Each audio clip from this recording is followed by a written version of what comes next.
The problem started when they put up a paid parking lot in the neighborhood, one of those modern ones, full of cameras that nobody monitors and signs that nobody reads. Normal, right? Wrong. For her, everything had to be the subject of a fifth-rate drama show. On the first day, there she was, standing at the entrance to the parking lot with her arms crossed, like a disgusted liquidator. She screamed at anyone who would listen that it was theft, an affront to the community, that no one should pay to park in their own neighborhood. And the funniest thing? She didn't even drive. She took Uber for everything, but decided that this was the hill where she was going to die.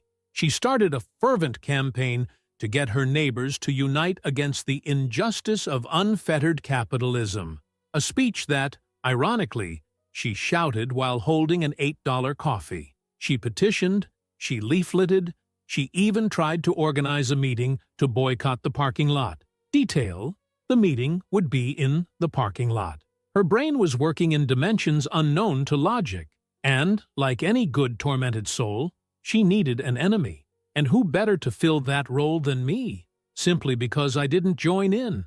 I didn't even look indignant. When she approached me in the street, shouting that it was absurd to pay for the right to park, I shrugged and replied, "Welcome to the 21st century." That was enough to make me the villain of her soap opera. Since then, every time I passed by, she made a point of staring at me as if I were the devil incarnate. She started spreading rumors that I was a friend of the exploiters, an accomplice of the oppressive system. But the pinnacle was when she came to charge me directly. Yes, charge. She said, without a shred of shame, that I should pay for the parking costs of the whole neighborhood.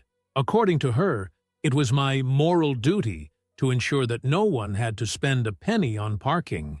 When I asked if she would help pay for it herself, her response was a nervous laugh and a, "This isn't about me, it's about justice." Ah, yes, the old excuse of every slacker. I already knew that she wasn't going to let go of the bone anytime soon, but what she didn't know was that this time she had picked the wrong fight. Fate was still going to put on one of those shows. Because, you see, there are things you need to keep secret, like your bank password, or the fact that I own the land on which this parking lot was built. Life has a wonderful sense of humor. I could simply have told you from the start that I owned that piece of asphalt and put an end to the clowning. But where was the fun in that? Some shows are worth savoring. And look, she was putting on a show worthy of an award. After the absurd demand that I pay for everyone's parking, the woman didn't back down.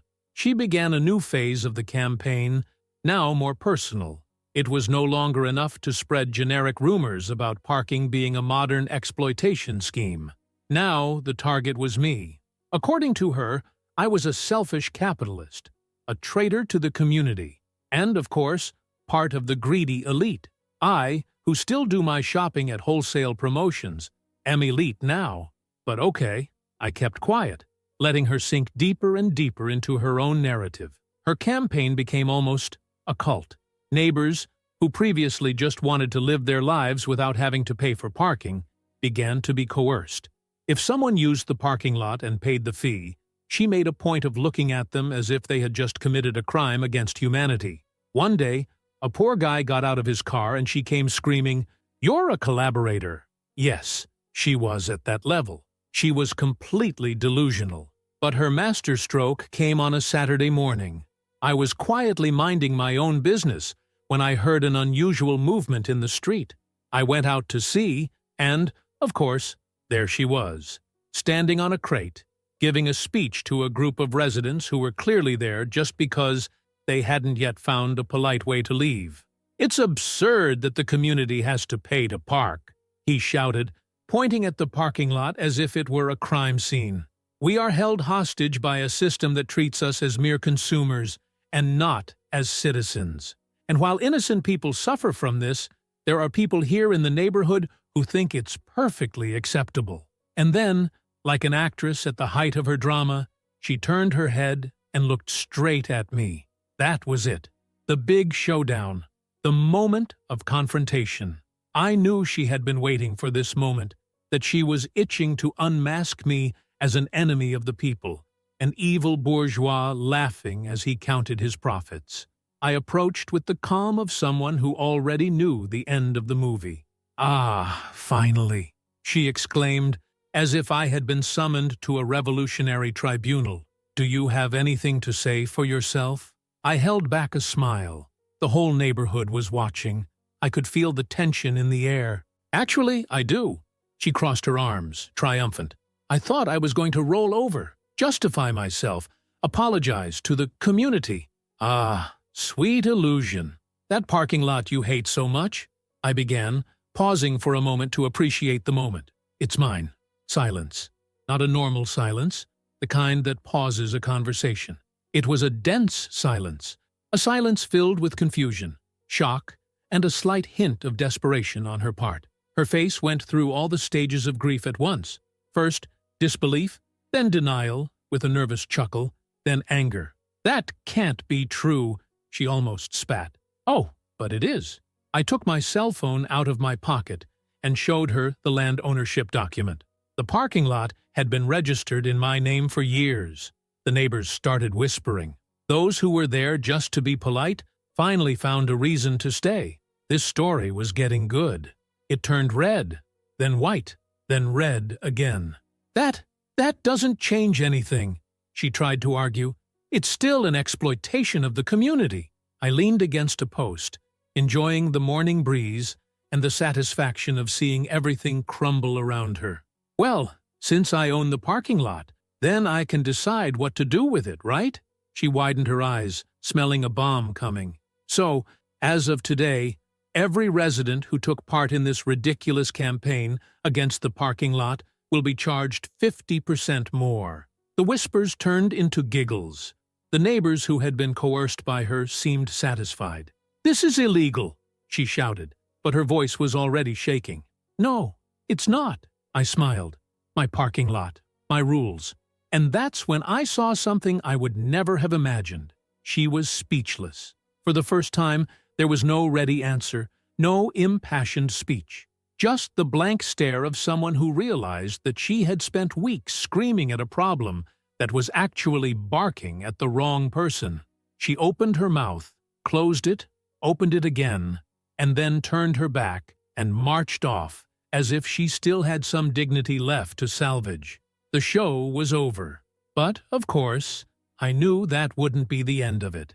If the revelation that I was the owner of the parking lot had already dealt a heavy blow to that woman, what followed was a spectacle worthy of a bad reality show.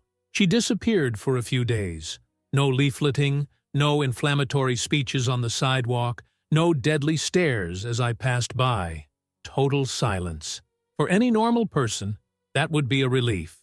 But I already knew. Her silence wasn't surrender. It was planning. It was the kind of pause that happens when someone is plotting something grandiose and very, very stupid. And, like a broken clock that still strikes the hour twice a day, she returned to the scene with a new strategy. Now the narrative was no longer about the parking lot being unfair. The new discourse was that I was an evil monopoly that controlled access to the neighborhood. According to her, I was charging a toll on families, an absurd tax on freedom of movement. Yes, I basically became a feudal lord in her mind. If before she wanted to convince the neighbors to hate me for not boycotting the parking lot, now she was determined to turn me into an oppressive villain. She started spreading the idea that if nobody did anything, I would soon be charging people to enter their own homes. Of course, that didn't make any sense. But when has common sense ever stopped a conspiracy theory from growing? She started organizing small resistance meetings at her house, where she would gather the most impressionable residents to spread completely fabricated stories. They said I was going to raise the rates until no one could afford it, that I was secretly buying up other properties to turn the neighborhood into a commercial zone. Some even began to believe that I had plans to sell everything to a large supermarket chain and evict everyone. And, of course, all this madness was accompanied by a plan of action. She instructed some neighbors to start sabotaging the parking lot. Yes, Sabotage. Like a spy movie, but with middle-aged people and zero motor skills. First, they started with prank calls. They called the parking management company to report fake problems, that the payment machines weren't working, that the sensors were broken, that the system was charging twice. But they didn't count on one thing. I'm not stupid. All the cameras were working perfectly, and I had remote access to every second of the recording. Then they started trying small acts of vandalism. Stickers were stuck on the payment machines saying, "Don't pay for this robbery." Some tried to stick chewing gum in the card slots to stop them being read. It's the stuff of angry children who have just discovered that life has rules. But the pinnacle was when they started putting up cones and blocking tapes at the entrance to the parking lot. It happened on a Friday morning. I went out to sort some things out, and when I came back I found the entrance completely blocked off, as if it were a crime scene. Yellow tape, scattered cones, and a handwritten sign saying, "Area closed by order of the community." Ah, what a fine job by amateurs. The cameras, of course, recorded everything.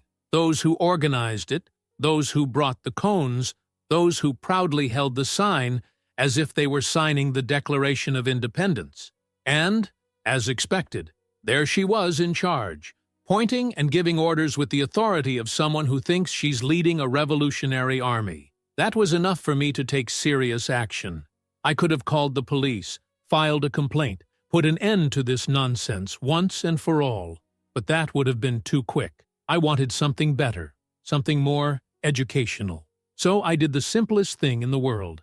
I reopened the parking lot, removed the cones and tape, and sent an official notice to every resident. From that day on, the parking fee would increase by 30% for all those who took part in the sabotage.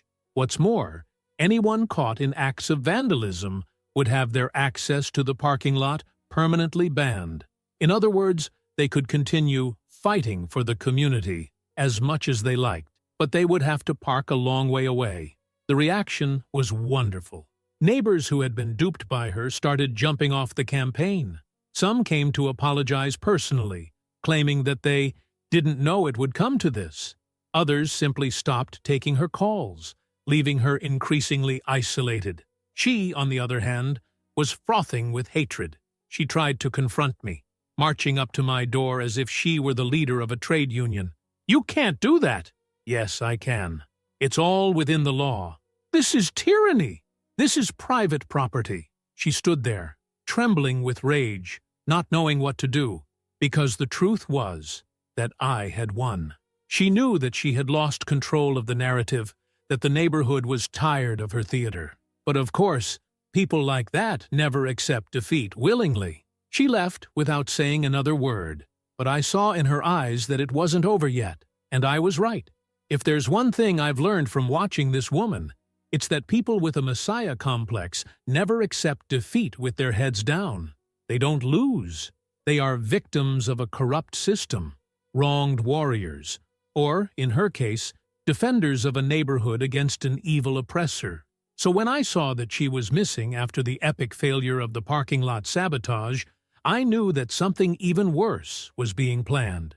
She was the kind of person who, if she can't win the game, tries to overturn the board. And that's exactly what she did. Her last move was the stupidest of all. She tried to report me to the town hall for improper use of the land.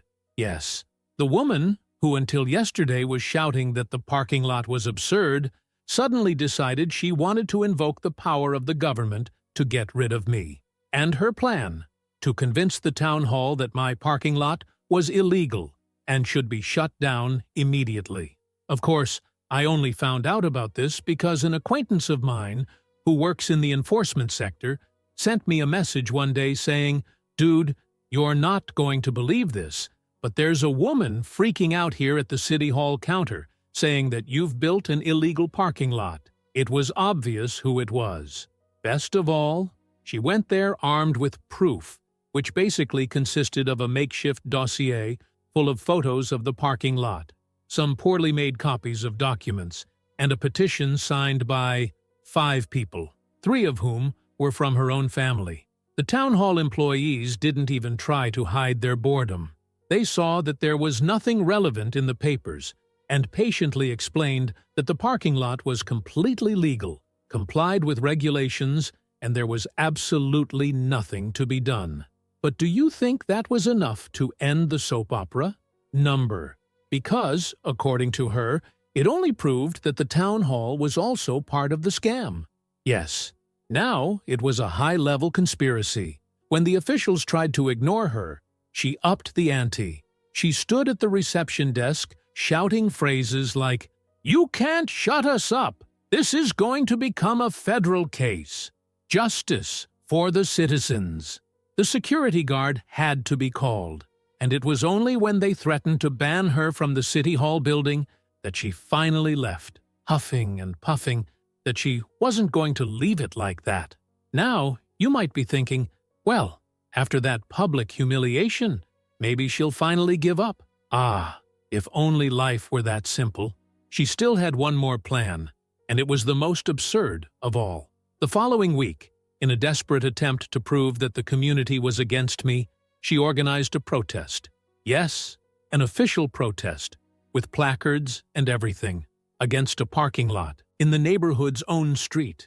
I swear, I couldn't make this up if I tried. On the appointed day, I left the house to see this aberration of logic with my own eyes. And indeed, there they were, a pathetic group of 8 people, holding hastily made posters with brilliant slogans. And my favorite, written in shaky letters on a piece of old cardboard, "Let us be free." Free from what? I don't know. But clearly sanity was no longer part of the equation. The funniest thing? Most of the neighbors were just watching from afar, holding back their laughter. Some even took photos to send to their WhatsApp groups. And me? Oh, I did the only thing a person with a shred of humor would do in such a situation. I went out to the front of my house, got a lawn chair, made myself a coffee, and sat down to watch the show. The woman saw me there and got even angrier. "Aren't you ashamed?" she shouted, pointing a trembling finger. I lifted my cup and took a long sip, looking at her like someone watching a bad TV show. This only worsened her state of mind. And then the most predictable thing in the world happened. Someone called the police.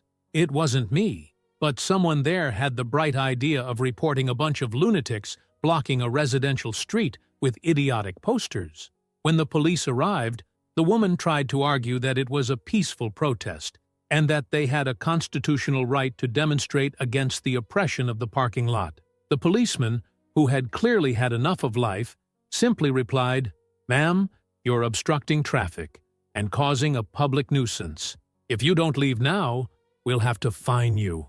The look on her face was priceless. It was the end. Gradually, the demonstrators began to leave, one by one, dropping their placards on the ground like defeated soldiers. Even the most stubborn realized that this battle was pointless, and finally, she was left alone. The woman looked around, realizing that no one else was there to support her. No allies, no angry crowd, nothing. All that remained was humiliation. With nothing more to say, no more ridiculous plans to execute, she simply turned her back and walked away. That's how it ended. I never saw her mess with the parking lot after that. I don't even know what happened to her. I do know that, over time, the neighborhood returned to normal.